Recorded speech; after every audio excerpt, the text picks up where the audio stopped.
Ko, time press muna. Gumawa nga pala ako ng video para sa aking mistake moments. So eto, simulan na natin. Dots muna tayo. Siyempre, bago yung mistake, meron muna tayong napatay. Siyempre, hindi naman tayong papayag nun. Kahit pa paano naman, nakakapatay naman tayo ng kalaban. Di ko wala alam kung bot. So eto, at may naglalaban dito ng dalawa, tas bigla mong sumasaw. So eto, nakadown na to, hindi na natin siya pinahirapan, kinapos na rin natin yung paglalaro niya. So after naman yan, meron naman ditong isang nakalaban. Ayun o.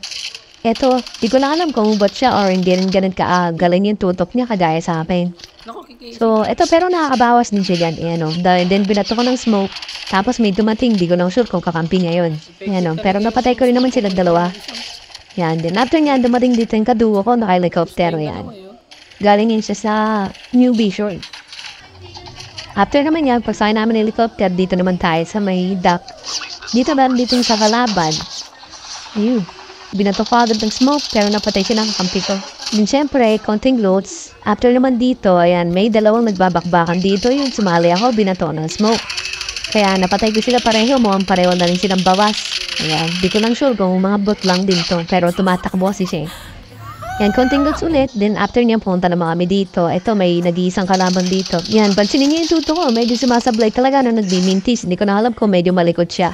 Then next naman, punta tayo dito. Ito, meron akong alaban dito. Ito, bot lang siya. Yan, patakbo-takbo. Pero minsan, maganda na rin may nakakasalubong kang bot or may nakakalaban ka. Kasi pwede mo siyang pag-practicean eh. Yung mga moves na gusto mong gawin, pwede mong gawin sa kanya. Then after naman yan, ito, sumakay kami dito. Then pagpunta namin dito sa may bahay na to, ayan, dito na ako na deads. Dito na naganap yung karumal-dumal na krimen. Yan, nakapatay pa kami ng isa. Hindi ko lang sure kung kakampi niya yung nandito, ayan o.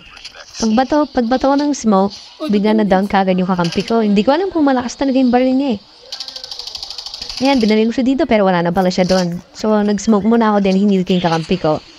Then after neto, pagkatapos ng heal namin, tumakbo ko dito sa may harapan ng bahay. Kaya kasi nandito siya, ayun siya. Eto, tignan nyo kung gaano kasakit yung baril niya. Snow mo natin dito. Kaya nagmindis ako dito pero saglit na saglit lang yung buhay ko sa kanya. Napaka-lost yata ng baril niya, napakaganda ng pagtutok niya. At naging ganun lang kabilis yung buhay ko sa kanya. So nagtataka pa rin ako, hindi naman siya nakamitik. Pero ewan ko lang, baka headshot yung tutok niya sa akin. Maganda yung tama ng baril sa akin. Kaya yun, kaya nataon tayo dito kagad. So dapat talaga may mga movement ka habang nakikipagbarilan. So ito na nga pala yung mga mistake moment ko. Maraming salamat sa inyong panonood. Huwag na kalimutan i-like ang video natin at mag-subscribe na rin kayo. O sige, paalam na, boom!